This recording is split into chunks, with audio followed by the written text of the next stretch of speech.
We live in a world reeling from multiple crises: ecological, political, economic, social. We call this the meta-crisis.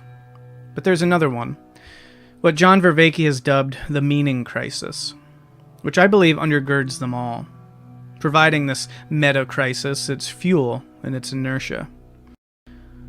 We live in a meaning crisis, a crisis of meaning at the collective level, which both exacerbates the causes of the meta-crisis while simultaneously keeping us from the kind of cohesive, purposeful vision we might summon to respond to it. Naive fundamentalist sureties and despairing nihilistic apathies everywhere thwart some genuine progress towards regaining our footing and flourishing.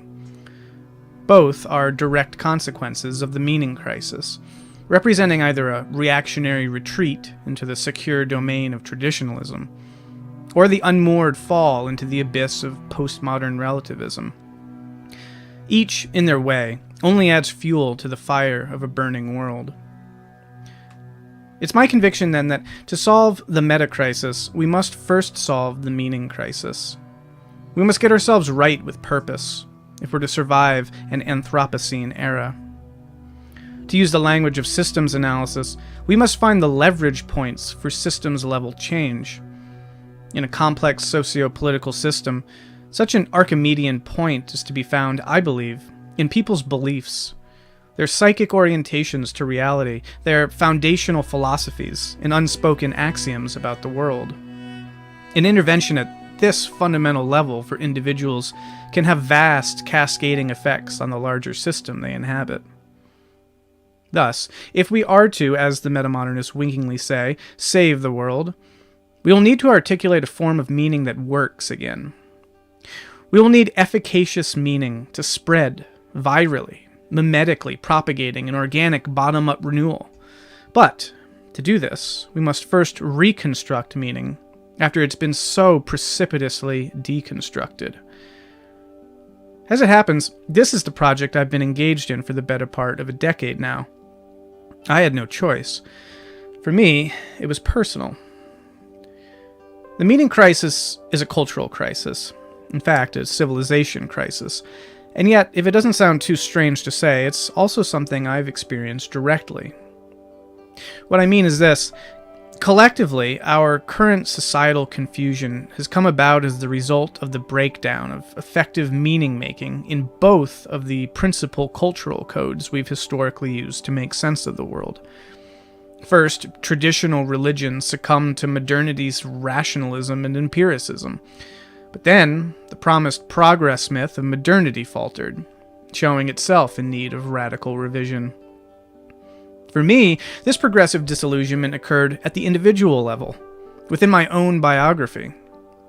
A bit of a rare feat these days, actually, since not many will have had the opportunity to know all-out mythic traditionalism from the inside, even if only to lose it. It's rare, I say, because to maintain that level of pre-modern naivete these days, you've got to be so well cordoned off from the rest of the world, in a subculture dogmatically committed to maintaining its own worldview in spite of everything, with well-enforced blinders on and a fierce in-group, out-group dynamic. As it happens, that's exactly what conservative American evangelicalism has excelled at. It takes a background like that, or a similar bastion of pre-modern holdouts, be it Amish, ultra-Orthodox, what have you, to know, phenomenologically, what it's actually like to lose a naively held mythological cosmos. But such was the cosmos I was born into, and from which I've emigrated in search of a meaning that still works. What I'm about to say, then, comes from the vantage of one who's traversed a number of different cultural codes and experienced, directly, psychologically, their sequential dissolutions and disillusionments. In fact, the very idea that individual psychological development and cultural code progression can and do map onto one another was one thing that intuitively made sense to me about development stage models like integral theory, spiral dynamics, and Hansi's effective value memes. The cultural is personal. Having experienced this progression internally, at the individual level, offers some perspective, I think, on what's happening to society in general right now. When I look around me, I see this disillusionment sweeping generations of people, as well as the scared, reflexive recoil away from it. I see the breakdown of sense-making, nihilism, and apathy, as well as entrenchment in fundamentalisms. The proliferation of reactionary ideologies promising a return to an older, simpler way of life.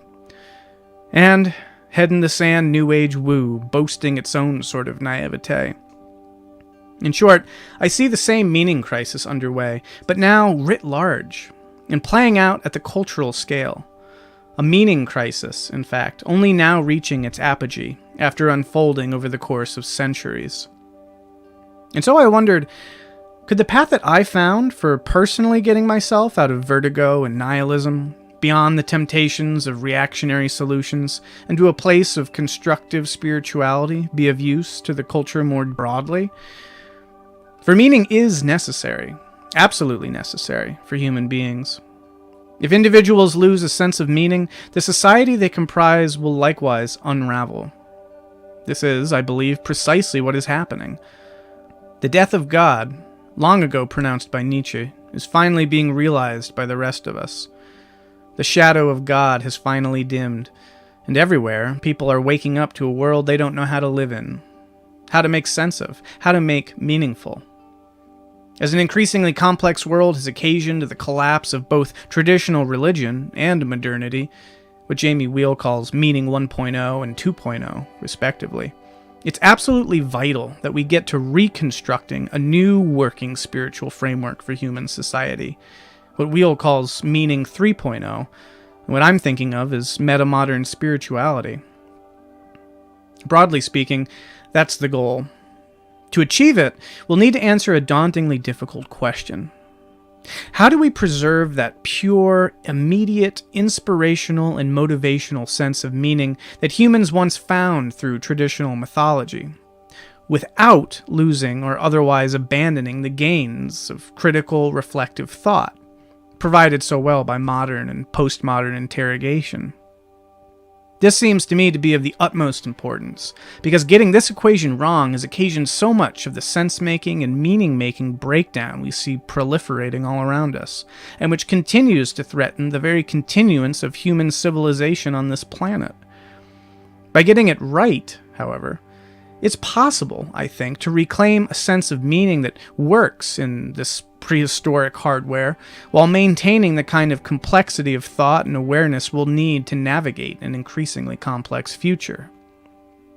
It's been my effort, born of direct struggle with the insights of the successive cultural codes, traditional, modern, postmodern, to find my way to a meaning that still stands after so much critical reflection, and stands tall.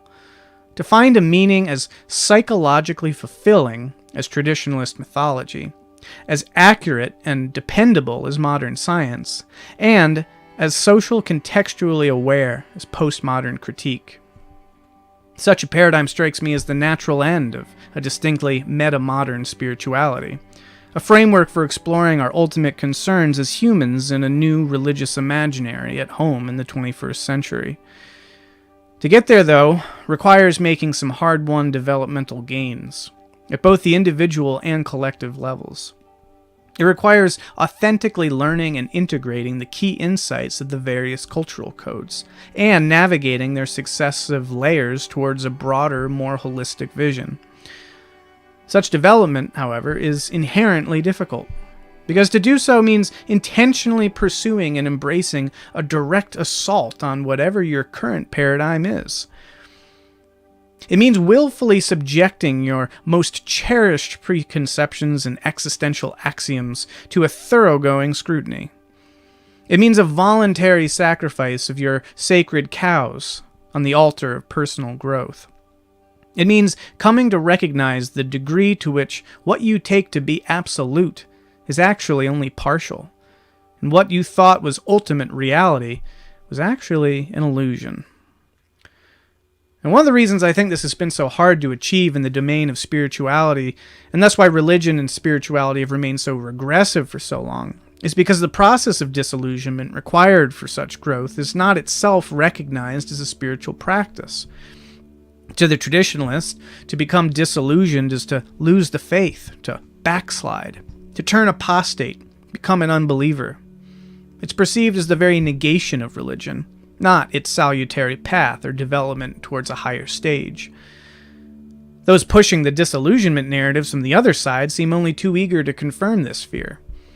The secularization theory in general, and the new atheists in particular, pronounce loudly and unflinchingly the notion that spirituality itself is simply a childish superstition whose days are numbered. To become disenchanted is simply to grow up, and thus wake up to the hard truths of reality, which is to say, godless materialism, period. Full stop. Goodbye, God. Hello, unguided and mechanistic universe. Now, this framing, presumed by theists and atheists alike, ultimately proves counterproductive, I think. Understandably wary of such prospects, disillusionment from the standpoint of tradition becomes simply the devil's work. To abandon the inherited myth as given is, it would seem, to abandon any possibility of God, spirit, or religious community. Looking around at the growing nihilism and advancing meaning crisis, it's not hard to see why many take a hard pass on that ticket to apparent nowhere. What I'm arguing here is different. Yes, disillusionment is necessary. Not to lose your spirituality, but to deepen it, strengthen it, refine it. Proper disillusionment does not ineluctably entail the destruction of religion, but rather its development, its maturation, its improvement.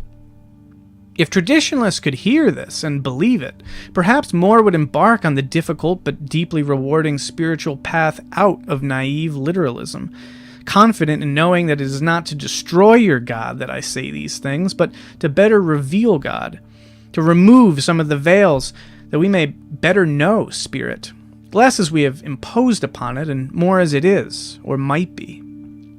Still, disillusionment it is.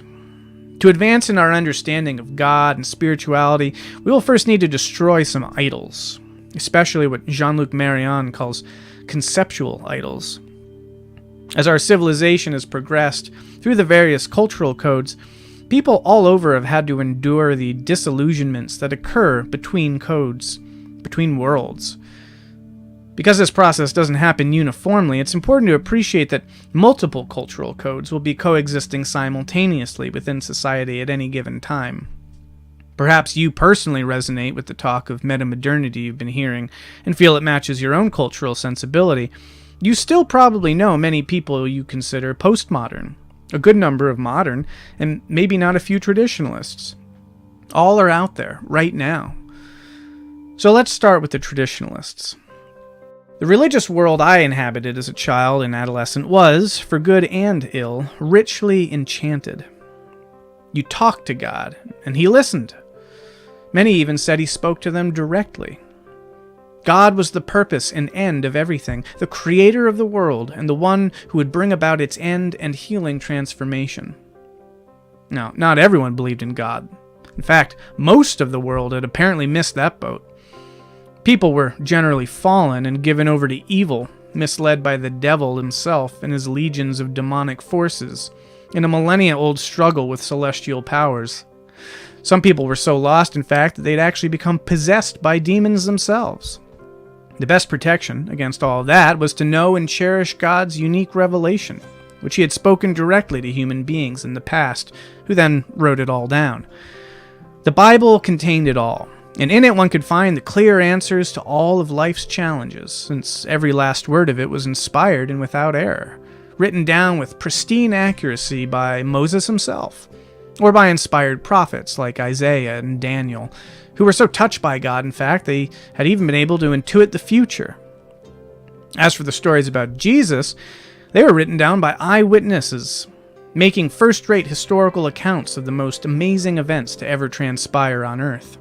Miraculous events, where the power of God could change water to wine, or exorcise those demons from the possessed, or even cause a person to come back to life after dying.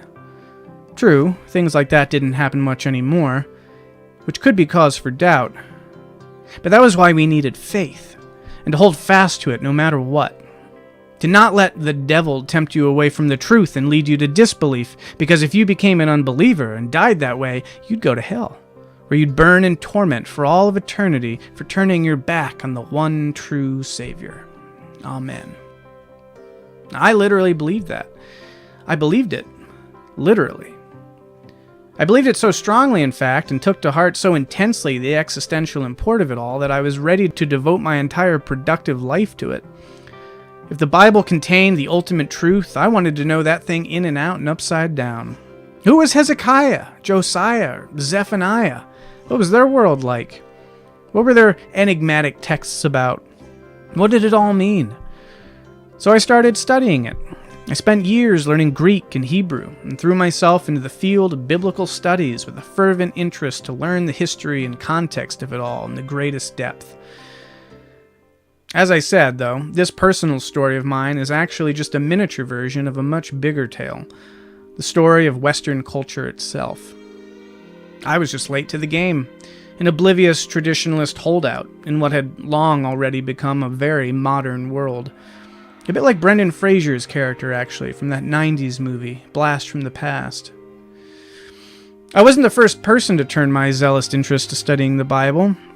It didn't take long after the scientific revolution, in fact, and the dawn of modernity, for people to turn scrupulous observation and analysis to holy scriptures. People had been applying their acute attention and meticulous observation in this way to make astonishing historical insights about holy texts since the 1700s.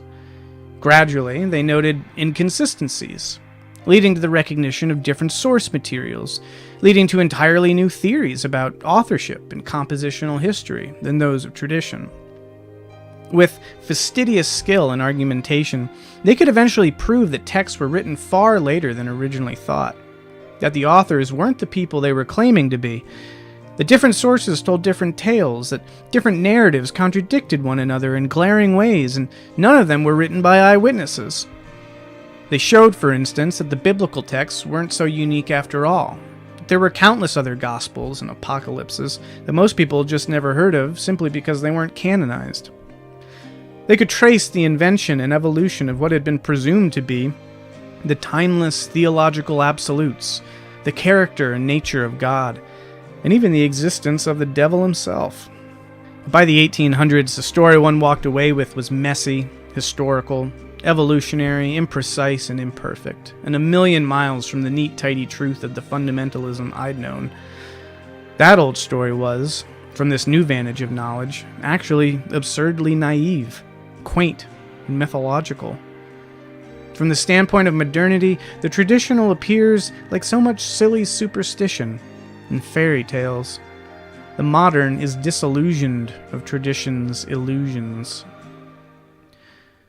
My experience, like that of the West more generally, has been the disillusionment of traditional Christianity.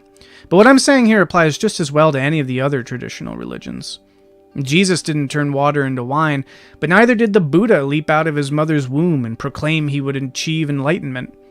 Muhammad didn't fly through the air on a winged horse, and Moses didn't part the Red Sea in two. All the great world traditions arose before modernity, and so all assume a pre-modern worldview in their articulation of absolute truth. It took the development of modern thinking to even differentiate ideas like natural, supernatural, or historical fact and poetic truth. Subjective and objective worlds were more blurred, and religion itself wasn't even a category until there were multiple religions to even compare. The upshot of all this, of course, is that people today will be incredibly confused and mistaken if they hold religious stories as instances of literal historical fact. This is both a misinterpretation and an anachronism. It is, however, the pitfall of all traditionalism, at least as it's come to coexist simultaneous to and interacting with the modern cultural code. Conservative American evangelicalism is very much an instance of the traditional cultural code operating in today's world. So is every fundamentalism. I was born into it, but others adopt it willingly, enthusiastically. To moderns, this may seem bewildering, but it shouldn't. The traditional cultural code much better reflects the kinds of belief proclivities and behaviors human beings have hardwired into our nature. Modern rationality and empiricism took millennia to come online, Traditionalism was what we lived in for the thousands of years before that. It just comes more naturally to us. The psyche, before having it trained out of it, is a world of myth and absolutes, of narrative meaning and human-sized stories. It's an enchanted world, full of meaning and symbol. It's a world in which supernatural forces can and do influence human affairs. It's a world where bodies have souls, and souls are eternal. With so clean and rosy a picture as that is one's basis, the modern narrative may seem bleak, dull, dark by comparison. An incomprehensibly vast, unguided universe of infinite space. Everything just atoms in a void. The emergence of life a fluke. Its evolution an unseemly narrative of eat or be eaten. Human suffering without justification, and death the ultimate end. Now, if you've never known the confidence and surety of traditionalism, perhaps this sounds like an overblown caricature. It isn't. To those who've only known modernism and postmodernism, the most naive and idealistic thing they can envision is modernity, with its utopian ideals and efforts in this world. But imagine literally believing you yourself will be taken up into heaven to live forever in the eternal presence of God in the true world beyond. No earthly utopia can match that kind of transcendental idealism. Nor can you comprehend the sense of isolation and loneliness felt when you accept that it doesn't exist. To think that no one is looking down on you, watching out for you. Having lost this mythological sense of the world, I get it. Losing the traditional world is hard. And at first, it really, really sucks. Welcome to Disillusionment. Disillusionment is an incredibly disturbing process, so let's talk about what it really means. Becoming existentially disillusioned means nothing less than the collapse of your world as you know it. The pillars holding it up fallen down, the fixed center crumbles, and everything loses its relative meaning. Your world, your cosmos, falls apart. Such is the nature of a meaning crisis, and they are of existential importance. Existential not just in the philosophical sense, but existential as in a matter of life and death. A crisis of meaning is a dangerous thing.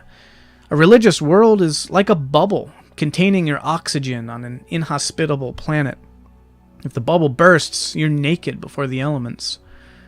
A religious world is an oasis of order carved out of a desert of chaos.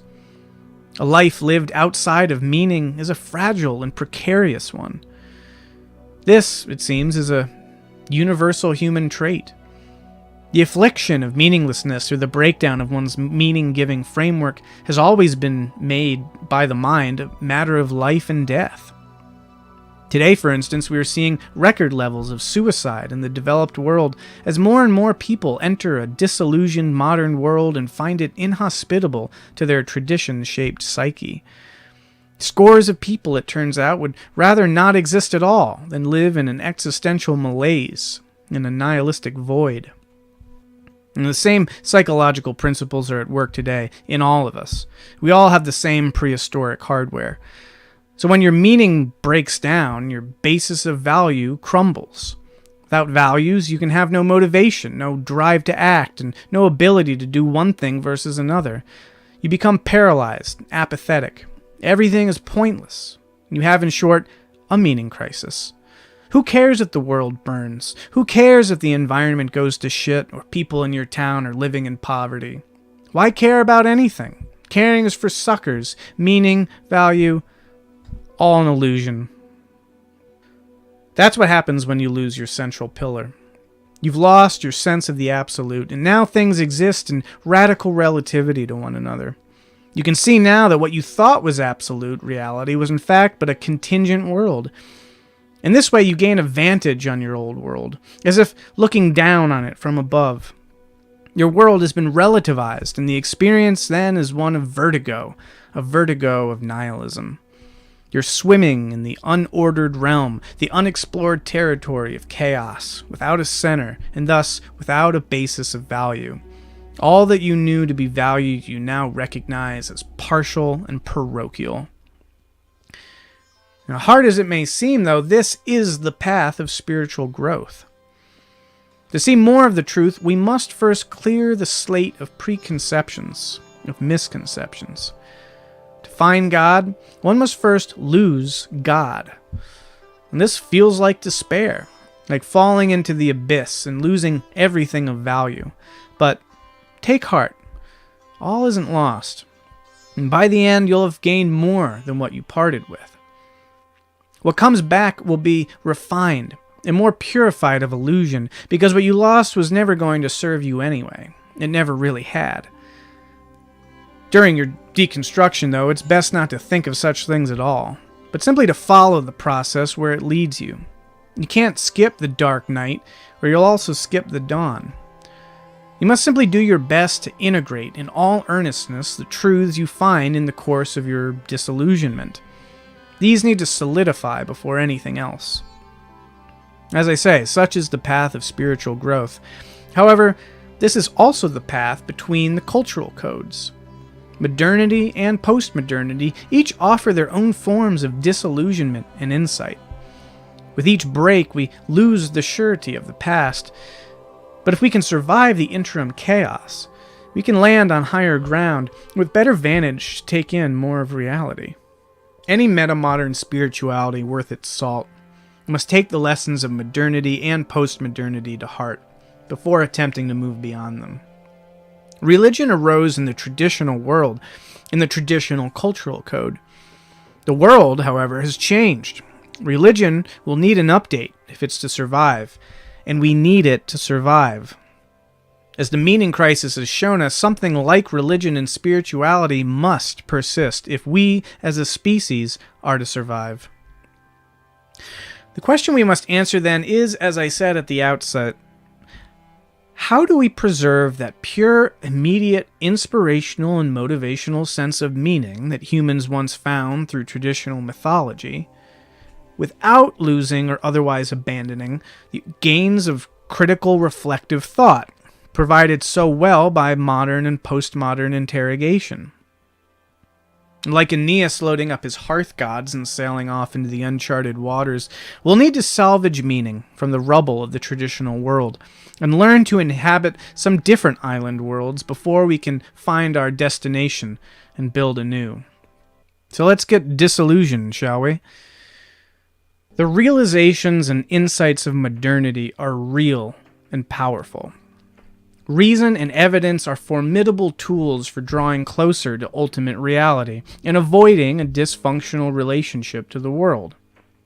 The transcendent idealism of traditional religion, of this world and the world beyond, here falls apart. There is, science shows us, actually just one world, this one, the world of matter and energy. A heaven of angels may not lie above us, but the heavens revealed by science are certainly not without their sublimity, their wonder, their awe-inducing vastness and majesty.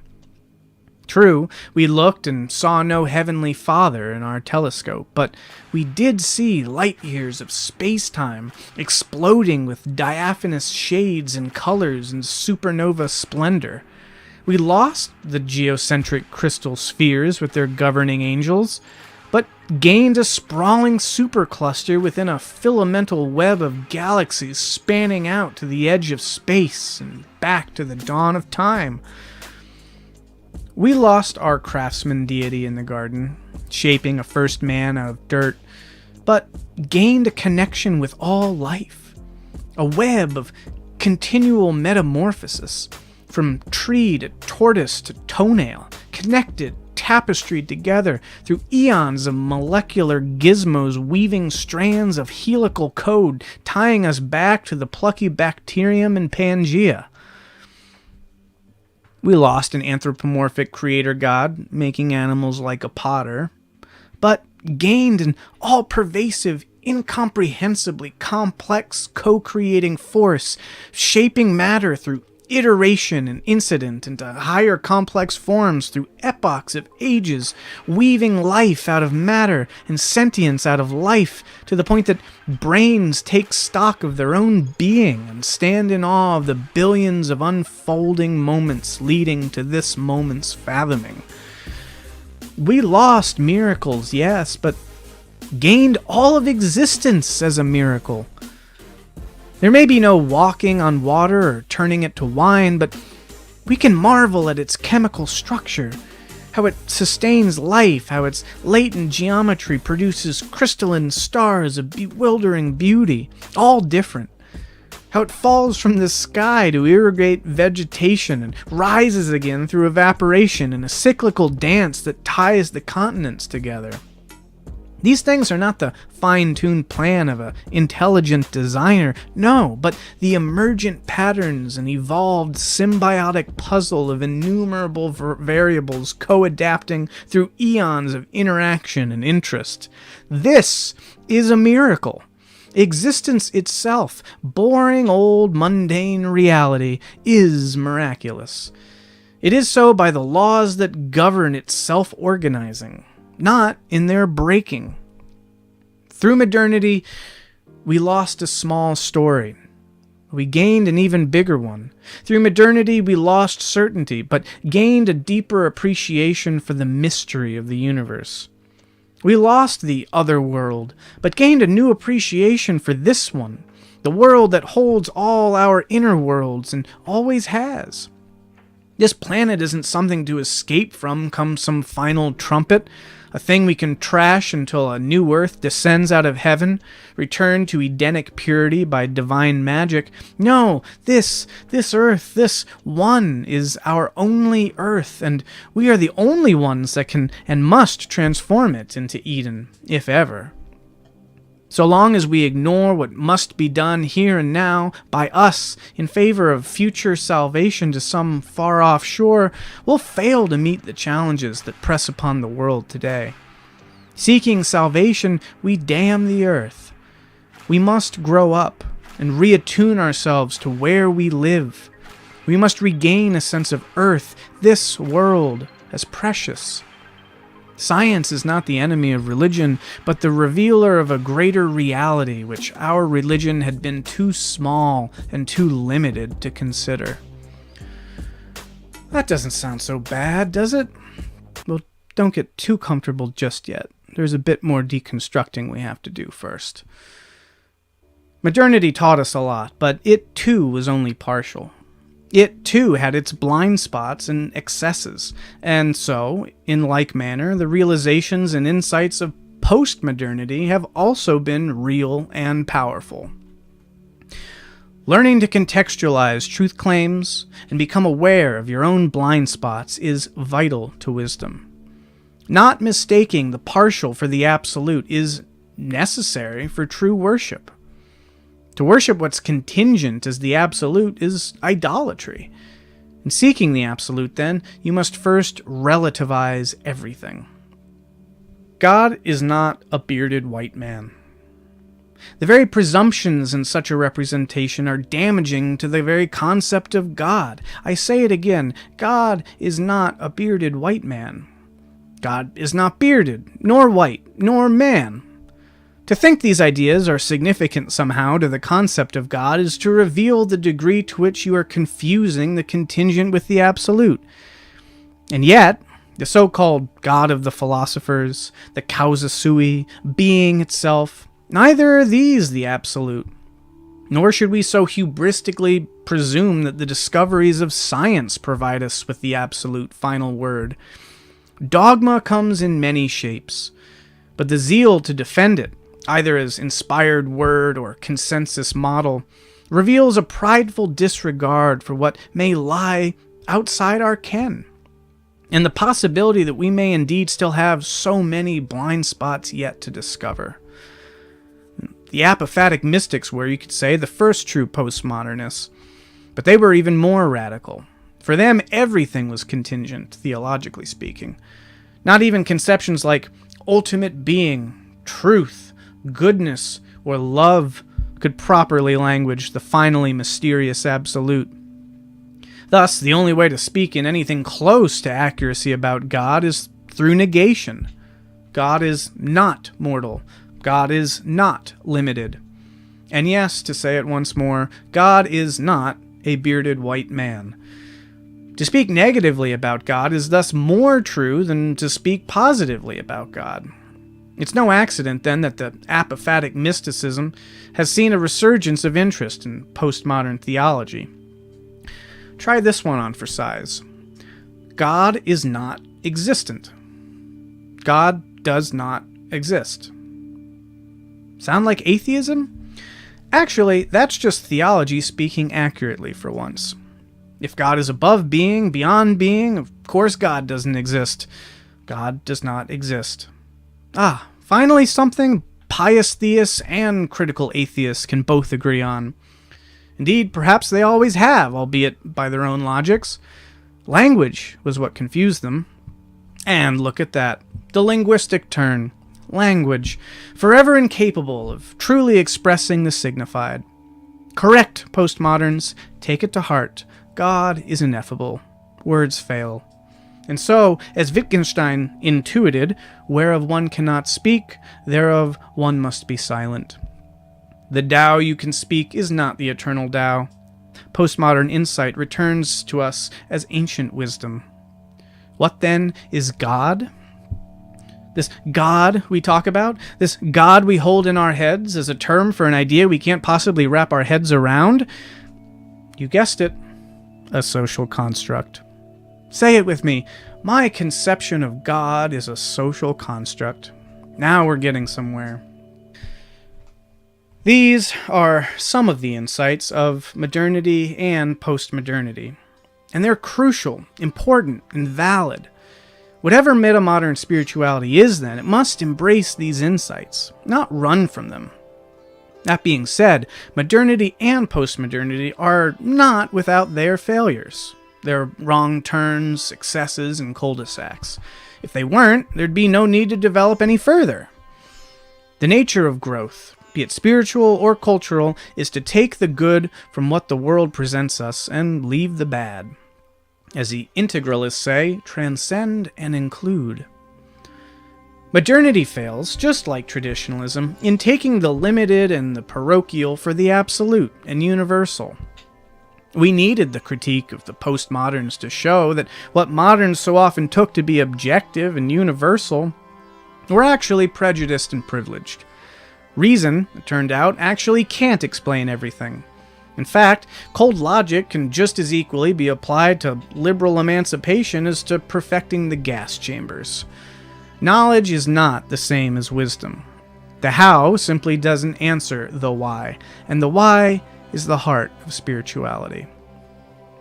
Good material conditions do not fulfilled and happy people make. Man does not live on McDonald's and Netflix alone. And it turns out, the very mechanisms devoted to maximizing material comforts can actually create a world very uncomfortable for the human soul, very inhospitable to human flourishing. Science and analysis are powerful, but the limits of their application have been revealed all too starkly.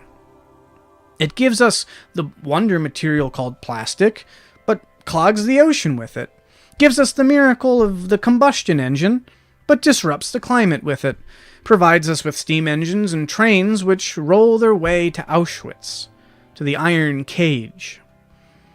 The postmoderns recognized all this, but they have proven blind and limited in their own way.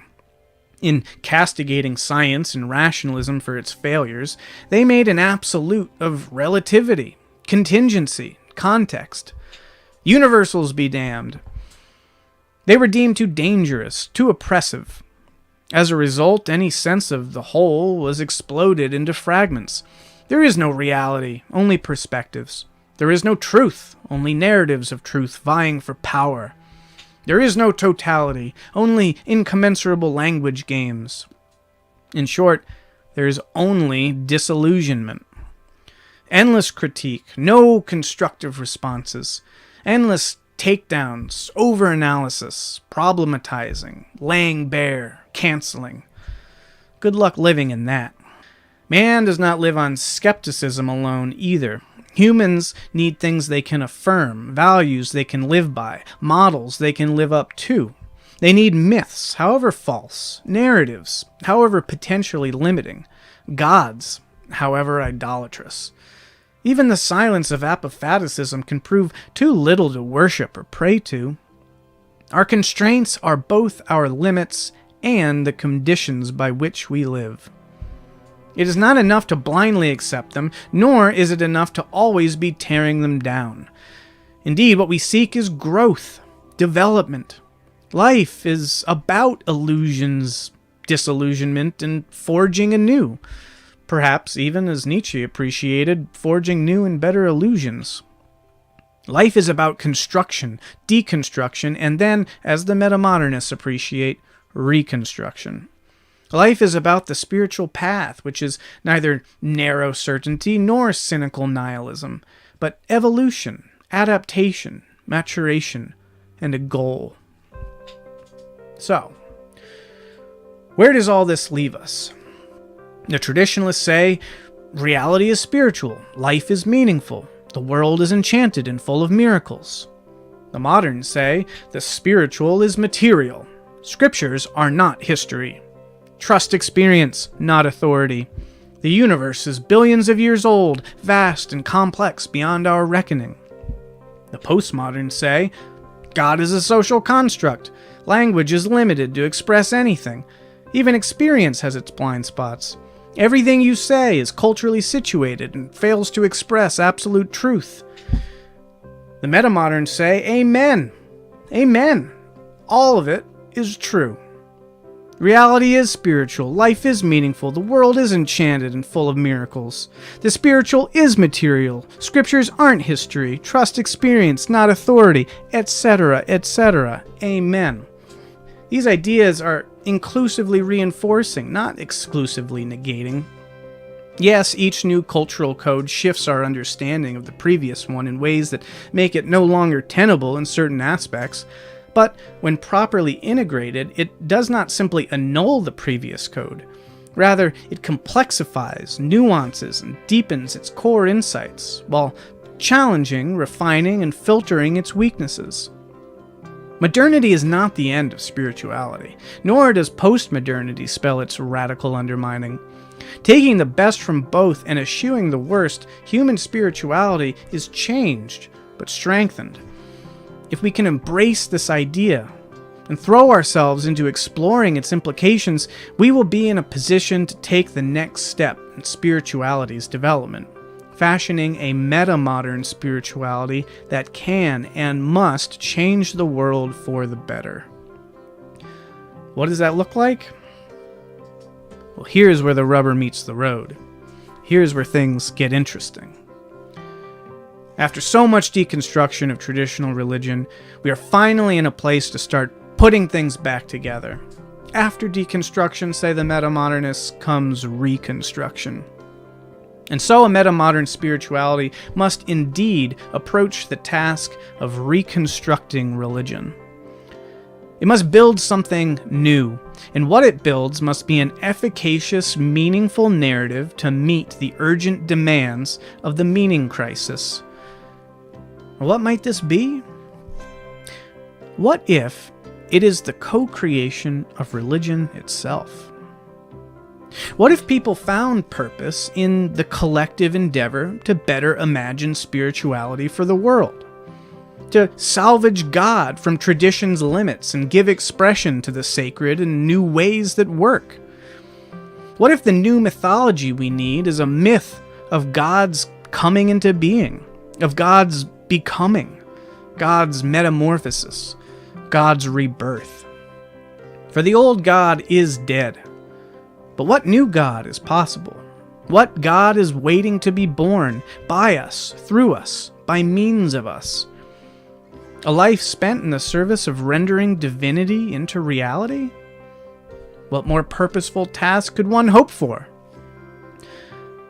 Such an idea may sound radical, and yet, it is precisely what the religious deconstructions of modernity and postmodernity have prepared us for. For modernity killed the old God of tradition, revealing the myriad ways that mythic naivete was inadequate and dysfunctional. But postmodernity likewise killed the idea that we could ever become masters of the universe, or have total knowledge of everything, and ever really grasp the absolute. Language is only a tool, and always an imperfect one, to approximate truth. Science, like myth, depends upon, well, poetry, upon metaphor, analogy, models, the imagination. Utilitarian symbols that gesture towards truth without definitively ever reaching it. Whatever we're going to mean by words like God and sacred, then, will necessarily remain beyond the ability of words to grasp. Even the empirical realities beyond our sensory can, be they down quarks or black holes, must find expression through analogy, through metaphor. How much more so the mysteries, orders of magnitude beyond our capacities. Once disillusioned of the absolute reality of our symbols, we can appreciate them for the highly contingent, imperfect, and relative things they are. But rather than this leading us to despair of meaning, this frees us to meaning, to novel expressions of ultimate concerns, and taking symbol construction into our own hands and engaging mythic invention consciously. If the absolute remains beyond us, and if the God of language is a social construct, then any metaphor that evokes in people a sense of the sacred is useful, right, and real. It will never be correct, but it may be more correct, more helpful, more healthful, and more functional than prior attempts. After modernity, myth becomes pathological as history, but as metaphor, it can remain salutary. In this way, symbols from tradition can indeed still be spiritually efficacious in metamodernity, but only if they are seen in the metaphorical lens demanded of modernity and in the relative lens demanded by postmodernity. However, once myth is thus properly understood, which is to say, freed from the pretense of representing absolute ontological realities, then one is no longer chained to the myths of tradition, forced to accept or reject them in toto. Rather, if certain symbols are not efficacious and salutary, leave them behind. Take the gold from tradition and leave the dross. Play with tradition, bend it, break it, refashion it, reduce, reuse, recycle. Just don't treat it as the absolute, either of truth or of foolishness. Even bolder, invent your own. Myth, properly understood, remains an open genre, a living, present medium available for expressing the sacred as it is experienced now, today, in metamodernity. Yes, even by you. Those who would engage ultimate concerns to this medium and attempt to craft new narratives, new symbols, new metaphors for framing sacred experience are working at the very cusp of religious reconstruction. Likewise, those who would take inspiration from traditional religious praxis and shape new sacred spaces, formulate new rituals, foster new communities. The use of such genres, myth and ritual, is important, I think, and not purely accidental.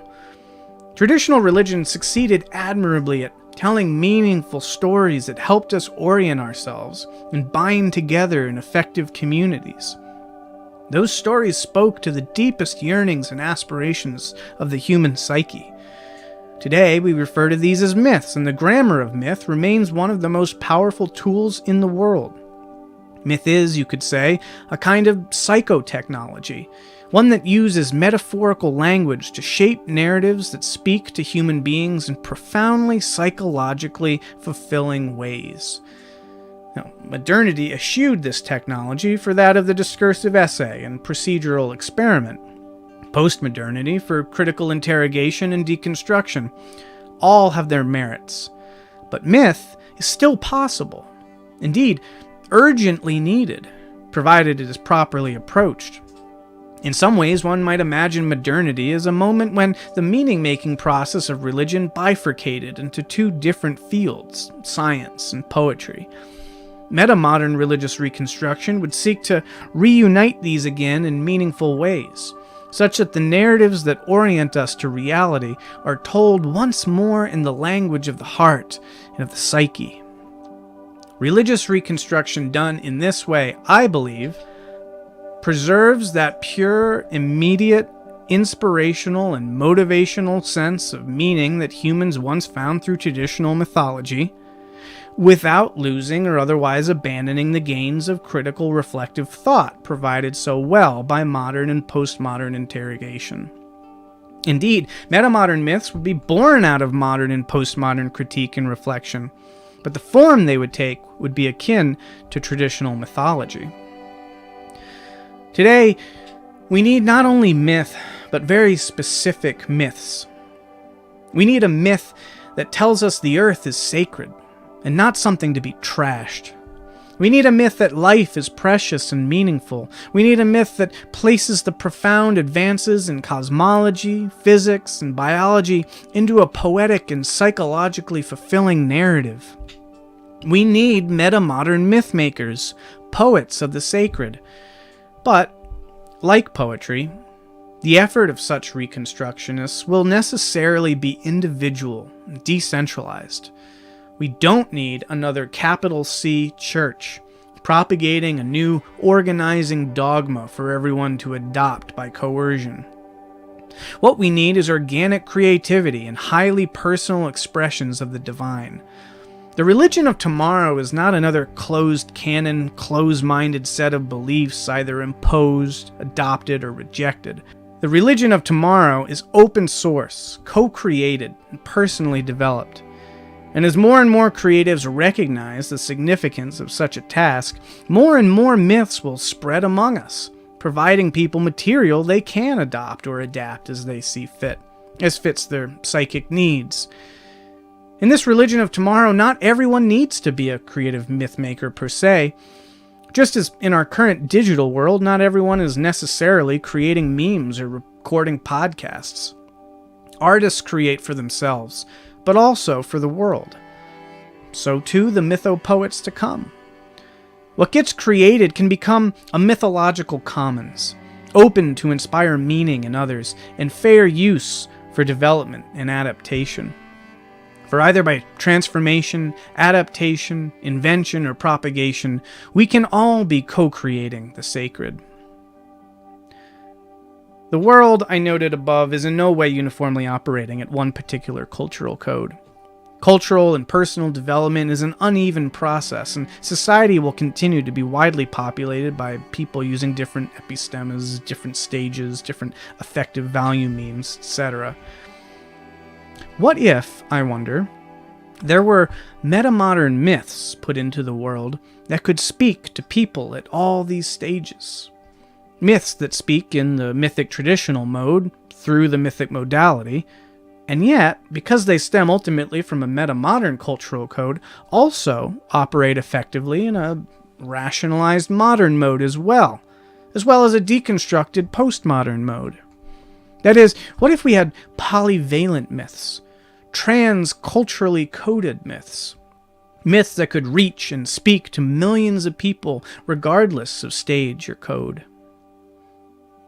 I see no reason why the myth of transforming God couldn't work in this way. When we speak of God, we are, perforce, speaking mythologically. The very word God carries with it millennia of connotation, association, and depth, an aura of awesomeness, a patina of profundity. What if our new mythology was itself rooted in the narrative of working with God to realize God's self in the world? To assist God in God's coming to be? Perhaps we see all religious traditions as participatory in this great endeavor. Perhaps this effort has been unfolding for millennia, as elements of God came online, now in Egypt, now in Mesopotamia, India, China, Palestine. Perhaps we stand at the edge of an unprecedented period to which these various developments have been leading. Our conscious awareness of God's transformation and humanity's role in the process. What has hitherto been unfolding haphazardly over the centuries can now become intentional, conscious, deliberate, as human beings turn to myth, to art, to poetry, to sculpt the latent God out of the rock of time, in order that God can become more what God has been becoming all this time. Such a project seems far more compelling than all this mindless getting and spending of late capitalism anyway. Such a goal seems more evocative than the paltry aspirations towards comfort and convenience which have stripped modern and postmodern humanity of its soul. Such an effort seems meaningful, I think, in the deepest imaginable way.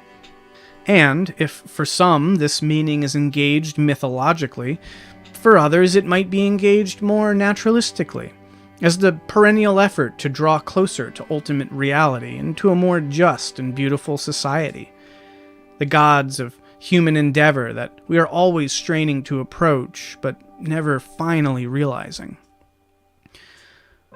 So where does all this leave us? As ever, in the present moment. One both pregnant with possibility as well as haunted by the specters of impending catastrophe. We live in a time between worlds, which means that the old world has passed away, or is passing away, but the new has not yet arrived. We have a sense of where we've been, but no certainty of where we're going. And as the chasm between past and future opens wider, more and more people are desperately scrambling for something to hold on to. Some clutch their fundamentalisms or absolutist ideologies, while others freefall into nihilism, apathy, or despair. None of this helps.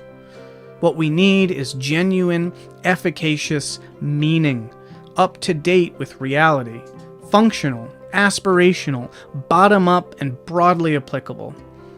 To get there will require some hard personal and cultural development, which means some difficult disillusionment. But if disillusionment can be understood constructively, not as the loss of myth and meaning, but as their clarification, refinement, improvement, perhaps we can make the desperately needed update to religion our precarious moment demands of us. Perhaps the myths and meaning we find on the other side will bring just the sort of clarity and commitment needed to tend to the myriad problems besetting us. Perhaps constructively co-creating the future together isn't so different from co-creating God. Well, that's something to believe in anyway. So let's get to making. Peace.